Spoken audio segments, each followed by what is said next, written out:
সুন্দর সবুজ বনের ধারে ছিল সরু একটি নদী।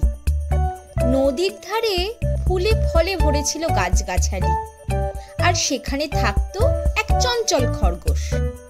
নাম তার চিকু। চিকু প্রতিদিন সকালে লাফালাফি করত, দৌড়ে বেড়াতো, গাজরের খোঁজে বেরোতো, বনের প্রতিটি কোণে কোণে যেত। একদিন সে দেখতে পেল নদীর ধারে একটি ছোট্ট হাঁসছানা। নাম তার পিকু। পিকু একা বসে কাঁদছিল। চিকু কাছে গিয়ে বলল, এই তুমি কাঁদছো কেন?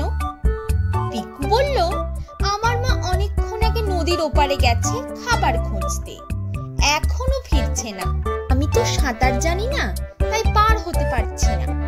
চিকু কিছুক্ষণ ভেবে বলল, চলো আমি তোমাকে সাহায্য করি। চিকু কিছু পাতা আর ছোট ছোট ডাল জোগাড় করে একটা ছোট্ট ভেলা বানিয়ে দিল। পিকু খুশিতে লাফিয়ে উঠল। চিকু ধীরে ধীরে ভেলাটা ঠেলে দিল নদীতে। জলের স্রোতে সহজেই পার হয়ে গেল, আর ওপারে গিয়ে পিকু তার মায়ের সাথে মিলতে পারল। পিকুর মা খরগোশটাকে আশীর্বাদ করল, তুমি সত্যি এক দয়ালু বন্ধু। সেদিন থেকেই পিকু আর চিকু প্রতিদিন দেখা করত। নদীর পাড়ে পিকু সাঁতার কাটতো আর চিকু দৌড়াতো।